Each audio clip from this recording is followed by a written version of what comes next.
salaamaaleykum Sénégal ñu ngi leen di nuyu di leen jox rendez-vous le 5 avril di leen wax nag gars yi Canal dafa nekk en promotion dem leen jënd ci décodeur yi 3000 francs kese la jar ngeen nekk abonné su ngeen abonné di leen may 15 jours bi nga xam ne c'est offert bàyyi xëcc bi piratage yi parce que loolu jàppalewul lamb jàppalewul sport Sénégal maanaam dem abonné Canal seetaan ci sa lamb loolu mooy jàppale sa bër jàppale sport sénégalais yooyu encore une fois rek ngeen bàyyi piratage yi xam na xëcc fii ak yeneen yi nga xam ne kenn mënu ko wax vraiment loolu sax bu dara loolu yoon daf ko tere. Le combat royal Modou Lo Sa Thiès sur Canal Plus Sport 1. waaw sama gars yi day wax nag bàyyi leen xëcc bi ak li nga xamante ni bokkul ci làmb da koy yàq Canal Plus mi ngi à promotion boo demee décoder 3000 francs nga jënd ko nga monté ko sa kër kon gars yi boo abonné waatee dinañ la may 15 jours nga seetaan ko ak chaîne sport yi yëpp. Le combat royal Modou Lo Sa Thiès sur Canal Plus Sport 1. kon nag fan si Sa Thiès yi ak képp koo xamante ni yaa ngi suivre làmb sport ñor la demal nga abonné ci Canal Plus te ngeen moytu pirate yi. asalaamaaleykum mbokk Sénégal ñu ngi fi ci salle boo xam ne salle de prestige la salle boo xamante ne yàgg na tàggat ku lu doomu français ci lu jëm ci poing ak pied ñu koy wax Arch Academy borom 100% fight fekk fi le grand champion le roi des arènes moo di ngi lay nuyu di la laaj sa jàmm ak sa jàmm yaram. waaw salaamaaleykum wa rahmatulah mon père Moustapha Gueye maa ngi lay fay ziar bu baax a baax di nuyu tamit ñu ñuy seetaan di ñu déglu fu waay mën a nekk ci àdduna bi. alhamdulilah. mën nga tëb rek wax ma ne sama combat bi ñëw mooy sama nangameelu combat mooy sa ñaata combat bi nga jëm nii ak Sa Thiès. xanaa ay sama 28e combat wala yooyu noonu ah. 28e combat. ok on est d'accord mais Modou. fi ñu fekk nii gan nga fi wala fii foo miin la. non fii gan laa fi xam nga comme rek li ñuy wax dañ fi ñëw ak programme bi nga xam ni chaque jour rek ci lundi au samedi ak lu ñu war a def ak fu ñu war a dem. waaw fii nag fenn la ci bërëb yi nga xam ni dafa bokk ci programme yi dañ fi ñëw lundi. chaque lundi matin quoi moo tax tey fii nga ñu fekk ñuy tàggatuñu yaram mooy. kon daal. si je comprends bien préparation bi dafa nekk ci ay pàcc yoo xamante ne daal dajale morceaux yi pour mu mun a nekk benn drap. c'est vrai am na 3 ou 4 différentes salles yi nga xam ne dañ fay entraîner quoi dans la semaine. te kenn ku ci nekk ak spécialité am. en fait man de dama la gis ak état physique boo xamante ne dama sañ a wax man Moustapha Gueye mosuma ko gis xaw ma ndax yéen seen bët yéen sénégalais yi xaw ma chimique mais man. état physique moo di bu ma gis nii ak état physique adversaire am am na benn décalage bu mag nag mais on sait jamais c'est dans une préparation Modou xam nga sa adversaire min nga ko xam nga ko.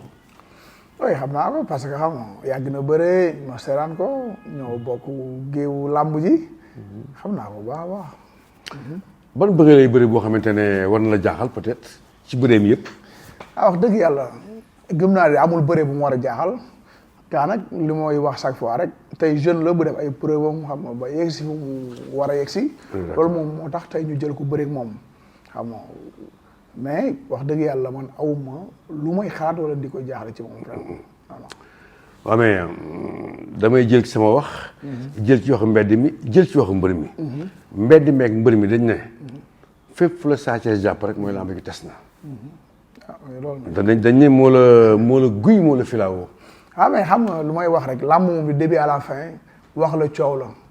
di nga dégg wax yi de gauche à droite waaye daal li ma naan làmb daal lu ko gars yi di waxee wala mu tel ku ñëw ca pind mi nga yem.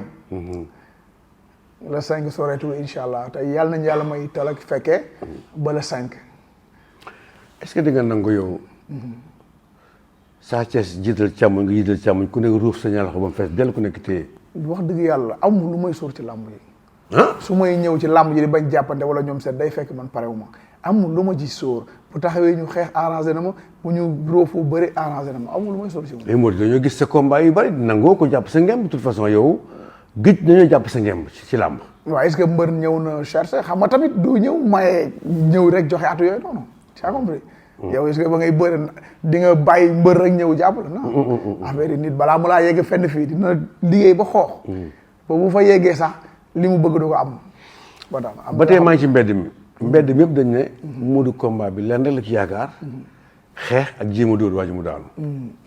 non loolu moom xam nga. non dóor mu daanu moom miin nañ ko ci yow nag quand même. tey tabarkalla macha allah. lam mu bëri dóor la ñu wax.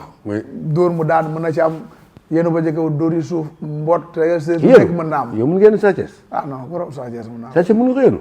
li ma yëgati mu gën a di Sa Thiès. li ma yëgati di ko yëg nga wàcce mu gën a di Sa Thiès vraiment. ba tax na daal comme ni may wax rek làmb du début à la fin coow la. mais man damay dalal xelu supporters yi bu baax a baax ne seen mbër mu ngi ci liggéey bu dal xel wax dëgg yàlla awuma lu may sóor damay ñaan man taag fekk rek yàlla may ñu ko bala 5 luñ naan xaw ma loxo dara te gémmin waaw. waaw mais man tamit quand même lii ma gis nag fa mu wax ko dama gis quand même sa ossature yokk. dama gis sa jëmm yokk vraiment. ma gis ne aussi la ñu doon jiiñ laaj doon naa la fan yee passé nekkatu fi fan nga xaroo laa bëgg wax ba sa ventre bi dellu complètement mel ni ay tablette de chocolat ak naka nga fexe ba sëf sa yaram yokk ay kilo quand même yokk nga cere dellu nga ñax quand même. Badou père xam nga comme li may wax man yabuma suma supporter yabuma ñi ma nekkal ba mu am combat di tendeefal wala di am ay non su ma amee combat dañ koy teg ci yoon liggéey bu jaar yoon li may wax rek chaque fois suñuy course ak ñu may nekk yëpp samay nawle lañ man ruus naa lenn lu ma war ci lamb ji defuma ko te ëllëg lu am man la ñuy reproché te bugguma kenn reproché ma dara ba tax na lu ma war a nekk man dama ciy nekk lu ma course yi tegoo dama koy tegoo ba tax na sañu ma am combat nekk ci combat di nooyel wala non ci liggéey bu leer bu métti la ñu nekk te loolu boo ko defee faaw résultat nga gis ko. yow ak Sa Thiès seen combat. day nekk clip touch mu jeex. wala long et doux lay doon ndax yow tàmmal nga ñu lamb endurance. ban moo la gën a arrangé endurance wala mu gaaw bi. man mu gaaw mu yéex yëpp arrangé na ma mais bëgg naa yeewi xale yi ñu teel a tëddi vraiment bu mu yàgg trop quoi bëgg naa xale yi teel a tëddi. ah bien nag moom quand même ku nekk xam ne combat am salaamaaleykum rek fu jàmm yéen lu mu fa fanaan ah. boobooy dàqati boobooy dàqati rum mu dayee. da nga ko bëgg a non da nga koy xëcc da nga koy réguler ñaari pas au moins. waaw amul daw ci amul arrière ci combat. waaw gëw ma ci arrière vraiment. bu situation posé woo sax du arrière. non gëw moom mun na ma teg lu ma mën a arrière loolu vraiment. mais Sa Thiès li muy tegaat lay tegaat Sa Thiès day ñëw sa kaw. ni ma lay wax mbër la champion def na ay preuve am mais wallahi la azim amul lu may sóor ci moom. du xeex bi du bëre bi. non amul lu may sóor ci moom. du gaawaay bi aussi. non amul lu may sóor ci moom. arbitre sifflé ñu runkum daje wala tëj mu ne këpp ñu dem suñu yoon. ah tëj mu ne këpp. waaw. Sa Thiès da nga bëgg wax ne amul garde donc boo ko bëggee tëj mu ne këpp kon da nga wax ne Sa Thiès amul garde. man daal moom li mu nekk man xaw ma ko li may liggéey man moom laa xam te moom laa gëm te gëm naa ne incha allah li ñu nekk di liggéey yëpp bu jour ba dinañ ko wane. bu Sa Thiès ne bëri na cëppal sa tànk téye. mënu ci dara incha allah. loolu dangay may tànk des fois Sa Thiès doo ko may tànk yaakaar naa. non làmb la daal fu ñu bëree ba yegg li ma lay wax rek man amul lu may sóor ci moom vraiment amul fu ma yegg gëm naa ne bu ma waroon ndomba sax du ma daan ah Sa Thiès mu nee na boo ko waree ndomba tamit dafa am dara. ñu gis vraiment sa benn ñaar ñetti combat de référence ginnaaw bi nga jógee bëri toog sa ñoñ ñëw na nga may chance ñi nga xamante ne yaa ngi sut dayo ci làmb kan moo ci gën a difficile gum ci nga jot a bëri gum ci la jeunesse ci Ama Baldé ci Boy Niang ci Siteu ay morom ngeen ah ñi xamul làmb ñoo xamul mais ñun xam nañu ay benn at ñaar ngeen di bagante ay morom ngeen. waaw mais li ngeen gis rek mooy bu mujj bi maag Siteu parce que lu mu taxaw la làmb ji doo ko daw moo tax loolu moo tax làmb ji demee woon doo ko.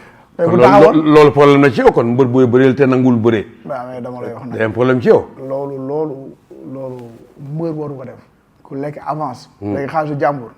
xas-xas loo ak sa adversaire. waroo ñëw ci làmb daw. ah même da doon reculer pour jox la distance. dafa bëggoon nga génn yow. xam naa reculer benn ñaar. dafa bëggoon nga génn fi nga nekk. xam naa reculer benn ñaar. mais lamb ji yëpp foo déclenché. ñoo ci ginnaaw waaw lamb ji moom yaa ko dominé A/Z moom. loolu moom on était là li may wax chaque fois rek dama koy wax. man ba muy bëreeg Bombardier def ma noonu maa ñëw soxla li Bombardier yor li am ci lamb ji yëpp maa ko defoon. bien sûr waaye xam nga tey boo nekkee ndaw bëgg dara faaw ngay def effort ba ñëpp am def na mais mënoo nekk yow doo bëre ba pare bëgg jiitu ci plateau yi mbel. kon yow da ngay conseiller Sa Thiès bu ñëwee mu jéem a jël si yëfam. waaw Sa Thiès noonu lay def moom. dañoo jël si yëfam xam naa ni moom day ñëw def dara quoi moom du daw kat. naka nga gisee un peu règlement yi changé ci lamb temps yi fédération bu bees. ligue bu bees. ay règlement yi changé. nan nga gisee yéen bëri.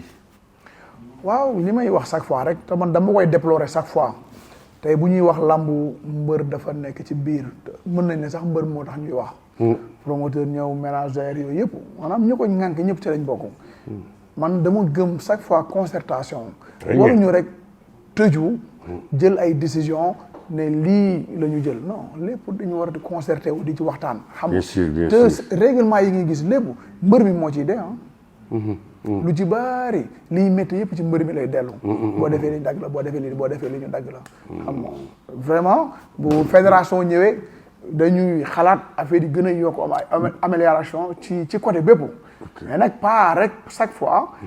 coono yi di ñëw ci mbër yi dagg loolu moom wax dëgg yàlla souhaité wuñ ko ci quoi. non ba ci kanam borom ko sa boppam mën ngeen ko kaas am ngeen droit wu rencontrer le président de la fédération. am ngeen droit waruñu sax soxla xaar ñun ñu leen di woo di wax yenn yi non suñu bëri jël ay décision dañu war a concerter mbër yi.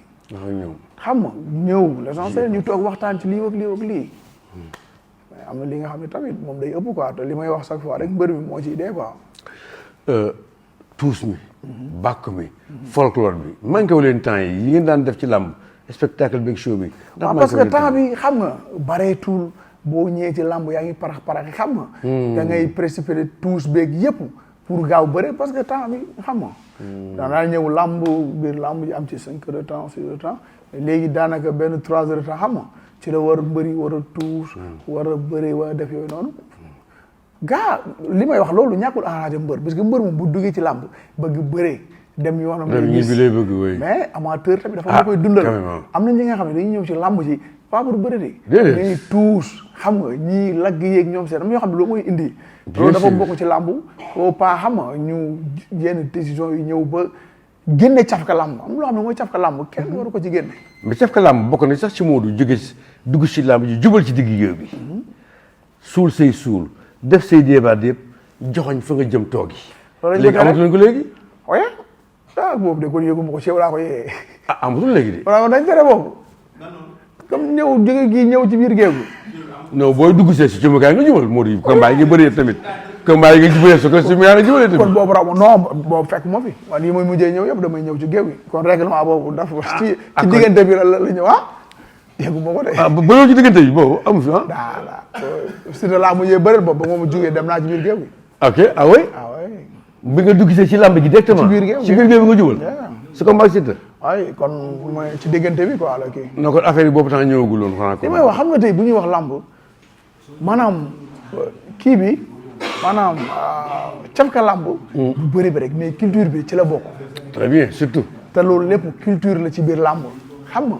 ñëw lagg fii jaagari fa xam nga dem fee def la lay comme ni ma xam ne ñu nga xam ne loolu moo leen indi ci làmb yooyu nag boo ko ci génnee cafka bi na wàññeeku ba tax na dañ ko def làmb sax waaye ñun nekk ñu MMA xam nga nekk ñu boxe anglaise nekk ñu kickbox ñun lutte sénégalais la ñu def te dafa am ay réalité te réalité yi nag culture bi la cee bokk bu baax a baax il faut pas ñu kase loolu tey tubaab bi ñëw xam nga jógee fee ñëw amaana du bëre bi puisque fi ma jógee am na ay xeex am na yooyu noonu mais culture bi loolu lu koy gën a indi ci la bokk ba tax na am na lu nga xam ni buñ ko sàgganee nañ ko kii quoi ok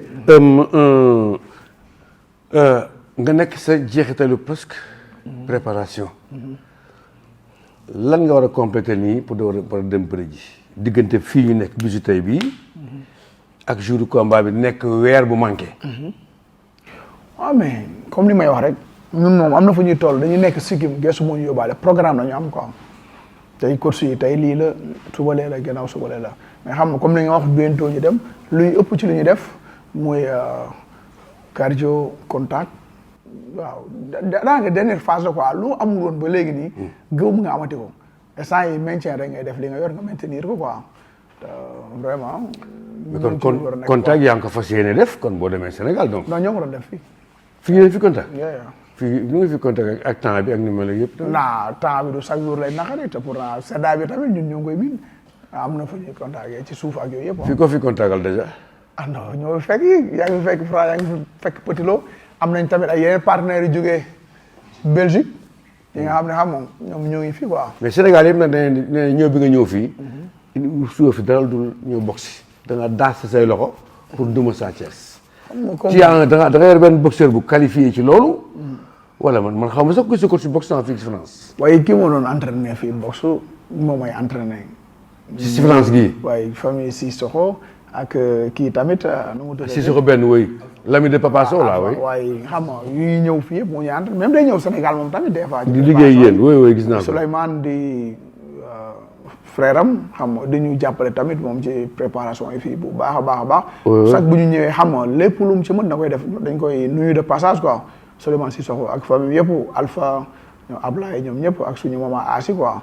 vraiment suñu ñëwee fii dañuy assisté bu baax a baax a baax a baax ci entraînement yi. lépp comme ni ñu wax ñun dañoo amoon benn programme bien définir comme Franc da doon bëre faaw ñu kii ñëw assisté après ñëwaat loolu moo taxoon ñu ñëw Sénégal. ok waaw mais sinon benn préparation bi nga xam ni jeexagul woon moo tax ba mu paree moom tamit dafa bëri rek même pas une semaine xam nga vraiment xam nga mu ñëw bàyyi lépp. toppaloo moom taxawuñu fii xam nga di ko ci remercier bu baax a baax parce que ku ne xam na combat nu mu méttee ak après combat. instant dafa mel ne ku nekkaat ci combat parce que dafa pare ñëwaat ci préparation comme kuy waaj a bëri ci mois bi wala ci weer yi quoi.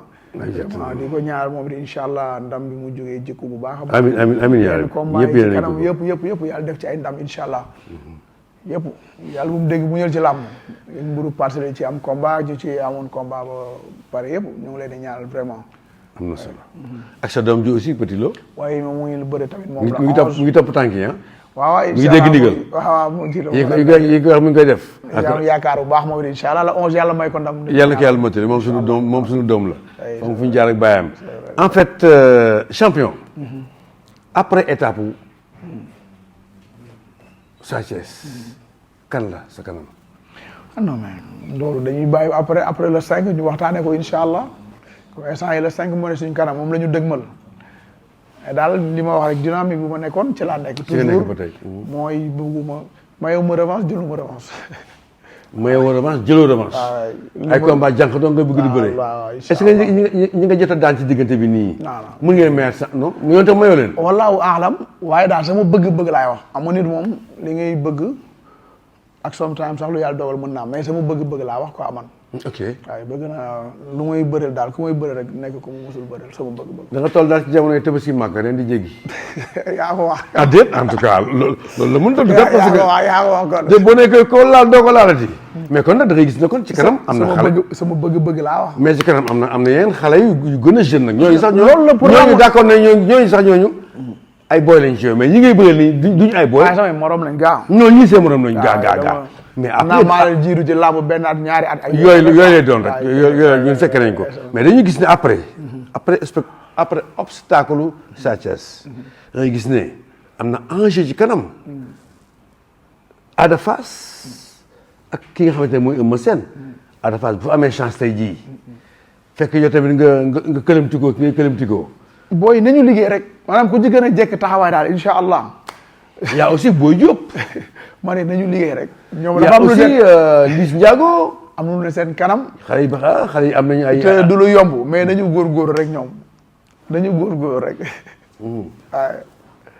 léegi ñoom kii rek ay Doudou Sané ay Serigne Ndiaye xaar nga dem ba su nga war a bëri ak ñoom ay Doudou Sané ay Serigne Ndiaye ay kii nu mu tuddati général Malika. am na ñu bari ñoo xam ne tamit est-ce que dinaa leen fi xaar tamit man bëriwu ma jëmale suba tamit. xam nga comme li nga wax daanaka xam nga maa ngi ci dernière phase yi ba xam nga. dañuy tàggoo la. ah. âge matagul. gars yi bàyyi la non ñaanuma yàlla xaar aas nag. gars yi ñi ko waxoon bëri na ñi ko waxoon bëri na lool. non mais man boo. man wax naa ko. Yékini wax na ko déet Yékini wax na ko. Tyson wax na ko te ñooñu ñëpp bëgg nañ ba jeexal. ba ngeen 45 ans demee ngeen ñibbi. ñaanuma yàlla jeexal. ak foofu non ñaanuma yàlla loolu vraiment. waaw mais de toute façon bon ak gars yi mook téléspectateurs yi gis ngeen waxtaan bu neex ci diggante le grand champion. di les remercier aussi si sa temps bi nga jël. non remercier entraînement yi nga stoppé. toog échanger ak ñun te nekk lu bari ah. di la souhaiter aussi bonne chance ci combat bi nga jëm. di ko souhaiter aussi sa adversaire ah. je pense que ne la lutte doit gagner mbëri yee gagner. ban kàddu ngay tëjee ak ñi nga xamante ne ñoom mbokk téléspectateurs yi. Vraiment di la remercier bu baax père xam nga parce que am na li nga xam ne c'est pas évident. yow tey roy waay nga ci ñun ñëpp. li ñuy wax rek suñu bëggee lamb yow da nga ci jouer rôle bu bëree bëri. bi ñuy dégg Parcelles nga dégg Parcelles unité 13. saa yooyu bëri waxoon naa la bokk naa ci xale yi nga xam ne ñooy ñëw jëti sarax yi. boo daanee ñun ñooy jiitu sa kër. xam nga ba tax na suñuy idole ngeen xam nga wane yoon bi ba ñun ñëw bëgg lamb ñëw nekk ci vraiment. yal na yàlla barkeel sa dund la ci des yëpp barkeel sa njaboot incha allah. amiin coono yi nga daj ci làmb yëpp yàlla fay la ko. fay ko sa njaboot. vraiment kontaan nañu bu baax. di vraiment remercier spectateurs yi ñuy seetaan yëpp rawatina suma supporters yi. den wax rek yéen yokku leen ñaan incha allah seen mbër mu ngi ci li mu war a nekk. am nañ yaakaar bu baax a baax à 1000%.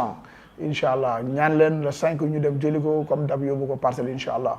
vraiment ñoo ngi nuyu ñëpp di nuyu tamit suma espare yi ma nekkal fii ñoom Franc ñoom Petit Lo ñoom Yves ñoom Sidi gars yëpp xam nga Mahmoud suma charge de com xam nga vraiment moom waxuma la rek charge de com moom jéggi na charge de com quoi moom charge d'alimentation les entraînements lépp moo ko yor. c'est le manager général. waaw dañuy xuloo dama koy mere xam ak ma xuja xam nga di suñu nit baax ma xuja mbay moom it xam nga nekk fii di suñu xarit lépp lu ñu soxla fii xam nga avant ñoo ñëw mooy gérer lépp ba mu nekk sur place xam nga ak ñu nekkal ñëpp daal xam nga ñoom jibi suñu gars yëpp ñoom grand Karim xam nga ñëpp daal ñu jàppale fii ak coach yi ñu jàppale yëpp vraiment ñu ngi leen di remercier bu baax a baax da ñaan yàlla defal ñu jàmm incha allah amiin defal ko ñëpp wala 5 yàlla ma ñu dem woy ak Mara ak Boy Pula tamit xam nga ñoom ñëpp ñoom coach yi xam nga coach yi c'est surprise après xam nga yaay dañ xam ñu taxaw ñëpp fii daal mais vraiment ñu ci jàpp bari nañ trop xam nga Fasaw tamit mu ngi Sénégal mais xam nga mu ngi ci coordination bi chaque fois xam nga def leen lii yokku leen lii vraiment ñoo ngi koy remercier bu baax a baax ak course rek énergie course jàmbaar yi ñëpp daal ñoo ngi nuyu ñëpp di leen sant leen gërëm te ñaan yàlla may ñu talak fekkee ba le 5 avril incha allah ñu jël ndam li delloo ko Parcelles bu soobee yàlla macha allah asalaamaaleykum Sénégal ñu ngi leen di nuyu di leen jox rendez-vous le 5 avril di leen wax nag gars yi canal dafa nekk en promotion dem leen jënd ci décodeur yi 3000 francs kese la jar ngeen nekk abonné su ngeen abonné di leen may 15 jours bi nga xam ne c'est offert bàyyi xëcc bi piratage yi parce que loolu jàppalewul lamb jàppalewul sport Sénégal maanaam dem abonné canal seetaan ci sa lamb loolu mooy jàppale sa bër jàppale sport sénégalais yooyu wax encore une fois rek ngeen bàyyi piratage yi xam na xëcc fii ak yeneen yi nga xam ne kenn mënu ko wax vraiment loolu sax bu dul dara loolu yoon daf ko tere. Le combat royal Modou Lo Sa Thiès sur Canal Plus Sport 1. waaw sama gars yi day wax nag bàyyi leen xëcc bi ak li nga xamante ni bokkul ci làmb da koy yàq Canal Plus mi ngi am promotion boo demee décodeur bi 3000 francs nga jënd ko nga monté ko sa kër kon gars yi boo abonné waatee dinañ la may 15 jours nga seetaan ko ak chaîne sport yi yëpp. Le combat royal Modou Lo Sa Thiès sur Canal Plus Sport 1. kon nag fan si Sa Thiès yi ak képp koo xamante ni yaa ngi suivre làmb sport ñor la demal nga abonné ci Canal Plus te ngeen moytu pirate yi